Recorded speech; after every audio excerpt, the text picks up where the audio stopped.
ഇതെന്താ തോന്നിയാ സാർ? മനുഷ്യരെ ക്ഷണിക്കുന്നതിനും സഹായിക്കുന്നതിനും പരിധികളുണ്ട്. അല്ല, എനിക്ക് അങ്ങനെ തീർക്കൊന്നും വേണ്ട, എനിക്ക് കൊടുത്തതിന്റെ ഔദാര്യം വേണ്ട. ഇന്നലെ ഇവനെ ഞാൻ വിളിച്ചു പറഞ്ഞു, തോന്നിയാസം നിന്നെ പണിയിപ്പിക്കുന്ന ആരാന്ന് എനിക്കറിയാം, മനസ്സിലായല്ലോ. നക്സൽ ആക്രമണം എന്തിന്? പരാമർശത്തിൽ ഒന്നും നിലവിൽ പറയാനില്ല. ആ ഘട്ടത്തിൽ പറഞ്ഞുപോയി. നമ്മുടെ പത്തനംതിട്ട കോന്നി MLA പ്രതികരണമാണിത്. കോന്നിയിൽ കാട്ടാന ഷോക്കേറ്റ് ചെരിഞ്ഞ കേസിലാണ് ഒരാളെ കസ്റ്റഡിയിലെടുത്തത്. പാടം ഫോറസ്റ്റ് സ്റ്റേഷനിൽ കസ്റ്റഡിയിലെടുത്ത മണ്ണുമാന്തി യന്ത്രത്തിന്റെ ഡ്രൈവറിനെയാണ് ക്ഷമകെട്ട MLA KU ജനീഷ് കുമാർ സ്റ്റേഷനിൽ നിന്നും മാന്യമായി ഇറക്കിക്കൊണ്ടുപോയത്. കത്തിക്കും. രണ്ടാമത് ഇവിടെ നക്സലുകൾ വരും, മനസ്സിലായോ? എന്താ പണി? പോണേ, കണ്ണുവച്ച് ഇവിടെ ഇരിക്കല്ലേ, ഫീൽഡിൽ പോണം, ഫീൽഡിൽ പോയി നോക്കണം. നല്ല ഭാഷ രോധനവും സഹിക്കാൻ കഴിയുന്നതല്ല. കാരണം ഇപ്പോൾ ഭരിക്കുന്ന പാർട്ടിയുടെ MLA അവസ്ഥ നോക്കണേ. തൈകൃഷി പാട്ടത്തിന് എടുത്തവർ സോളാർ വേലിയിൽ അനുവദനീയമായതിലും കൂടുതൽ വൈദ്യുതി കടത്തിവിട്ടാണ് ഷോക്കേറ്റതിന് കാരണമെന്നാണ് ഫോറസ്റ്റ് അധികൃതർ പറയുന്നത്. ഇതിൽ പോലീസ് സംശയിക്കുന്ന മണ്ണുമാന്തി യന്ത്രത്തിന്റെ ഡ്രൈവറെ മൊഴിയെടുക്കാനായി സ്റ്റേഷനിൽ വിളിച്ചു വരുത്തിയപ്പോഴാണ് MLA എത്തി പ്രശ്നമുണ്ടാക്കിയത്. നടപടിക്രമങ്ങൾ പാലിക്കാത്തതിനും മനുഷ്യന് ക്ഷമിക്കുന്നതിനും സഹിക്കുന്നതിനും പരിധിയുണ്ട്. ആന ഇറങ്ങുകയാണ്, ഫീൽഡിൽ പോയി നോക്കണം. ശാസനകൾ വലിയ ഉപദേശങ്ങളായി. വിവാദമായി തോന്നിയത് രണ്ടാമതും നക്സൽ വരും എന്ന പരാമർശമാണ്. ഭയപ്പാടില്ലാതെ ഒരു ജനപ്രതിനിധി സർക്കാർ ഓഫീസിൽ വന്ന് മാസ് കാണിക്കുന്നു, ഉദ്യോഗസ്ഥരെ ഭീഷണിപ്പെടുത്തുന്നു. കേരളത്തിന്റെ ഒരു അവസ്ഥ. ആരെയാണ് MLAയും കൂട്ടരും എത്തി ഭീഷണിപ്പെടുത്തിയത്? ആനയുടെ പോസ്റ്റ്മോർട്ടത്തിന് ശേഷം ഹൈ വോൾട്ടേജ് ഷോക്കേറ്റു എന്ന് വ്യക്തമായതിനും ഇതിനടിസ്ഥാനത്തിലുമാണ് വനം വകുപ്പ് മന്ത്രി കാരണം കാണിക്കാൻ നിർദ്ദേശിച്ചത്. ഇതിനെ തുടർന്നാണ് ഇയാളെ കസ്റ്റഡിയിലെടുത്തത്. ഫോറസ്റ്റ് സ്റ്റേഷനിൽ കാര്യങ്ങൾ വ്യക്തമാക്കിയവരോടും രോക്ഷം കാണിക്കുകയാണ് MLA. വിവാദമായി തോന്നിയത് ഓഫീസ് കത്തിക്കും, രണ്ടാമതും ഇവിടെ നക്സൽ വരും, തോന്നിവാസം കാണിക്കുകയാണോ എന്നെല്ലാം ചോദിച്ചുള്ള MLA പ്രതികരണമാണ്.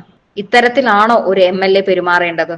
നേരത്തെ കോന്നി ആനക്കൂട്ടിലെ 4 വയസ്സുകാരൻ കോൺക്രീറ്റ് തൂൺ തകർന്നു വീണ് മരിച്ച സംഭവത്തിൽ ഫോറസ്റ്റ് ഡിപ്പാർട്ട്മെന്റിനെതിരെ ജനീഷ് കുമാർ ഗുരുതര ആരോപണങ്ങൾ ഉന്നയിച്ചിരുന്നു. ഈ MLA ആണ് ഇപ്പോൾ ഈ പ്രതികരണം കാട്ടിയതും.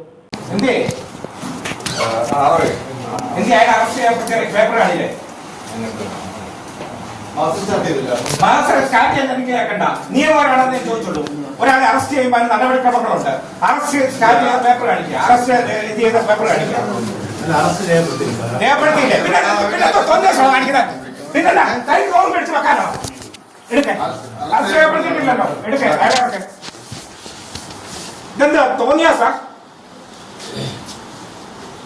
മനുഷ്യരെ ക്ഷണിക്കുന്നതിനും സഹായിക്കുന്നതിനും പരിധികളുണ്ട്, മനസ്സിലായല്ലോ? പരിധികളുണ്ട്. അവിടെ മനുഷ്യൻ ചാകാൻ തുടങ്ങുക. ആന കയറി കളിക്കാൻ തുടങ്ങിയേക്കുന്നു, പോന്ന് പറഞ്ഞ് കത്തിക്കും. രണ്ടാമത് ഇവിടെ നക്സലുകൾ വരും, മനസ്സിലായോ? നിങ്ങൾ എന്താ കരുതിയിരിക്കുന്നത്?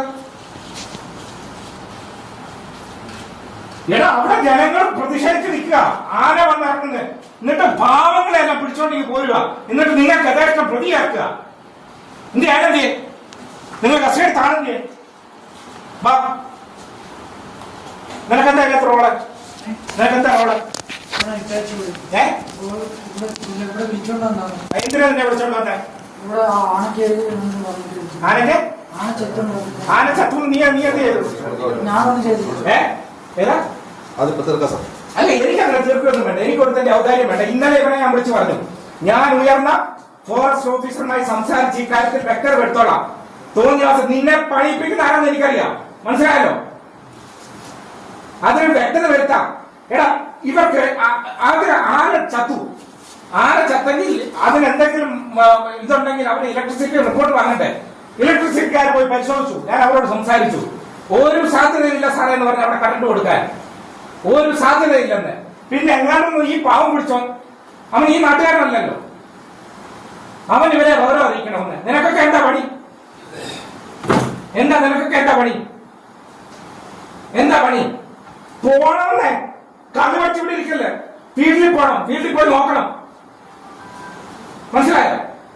എന്നിട്ട് കള്ളക്കേസ് എടുത്ത് പാവത്തിനെ ജയിലിലടക്കാൻ സാറേ ഇവന്റെ ഇപ്പൊ ഒരു കാര്യം മനസ്സിലായി. ഞാൻ പോലീസിനെ വിളിച്ചത് നിയമപരമായി, എനിക്ക് വേറൊന്നും വേണ്ട, നിയമപരമായി ചെയ്യാൻ വേണ്ടിയാണ്.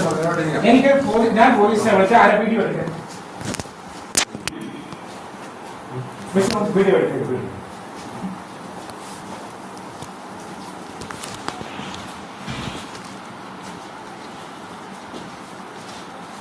എനിക്ക് വേറൊന്നും വേണ്ട, നിയമപരമായി സഹായം വേണം. ഈയിടെ അനധികൃതമായിട്ടാണല്ലോ ബസ് എടുത്തേക്കുന്നത്. അറസ്റ്റ് രേഖപ്പെടുത്തിയിട്ടുണ്ടോ? രേഖപ്പെടുത്തിയിട്ടില്ല. രേഖപ്പെടുത്തിയിട്ടുണ്ടോ?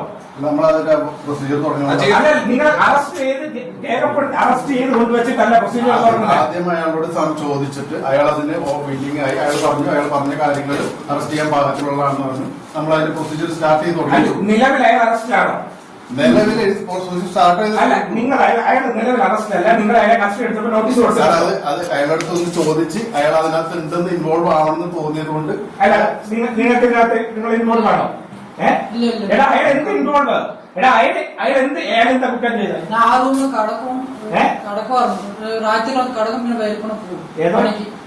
അതെ, അയാൾ ഒരു പാവം പിടിച്ചവൻ അവിടെ വന്ന് ഞാൻ എന്റെ ക്വസ്റ്റ്യനിലെ നിയമപരമായിട്ടാണ് ഇതിനെ കസ്റ്റഡി എടുത്തേക്കുന്നത്. ഡിവൈസ് റെക്കോർഡ് നോക്കൂ, ഇപ്പൊ നോക്കൂ, റെക്കോർഡ് നോക്കൂ. എന്തൊക്കെയാണ് എന്നെക്കാട്ട് കൂടുതൽ അറിയാമല്ലോ. നമ്മള് കൂട്ടിക്കൊണ്ട് വന്നിട്ട് ഇയാളുടെ മൊഴിയെടുത്ത് മൊഴിയെടുത്തിട്ട് നമ്മൾ ഫോട്ടോ നോട്ട്സ് കൊടുക്കാൻ വേണ്ടി ഉദ്ദേശിക്കുന്നത്. അതെല്ലാം അതിന് മുമ്പ് ചെയ്യണം. അത് നിലവിലായ പ്രതിയല്ല.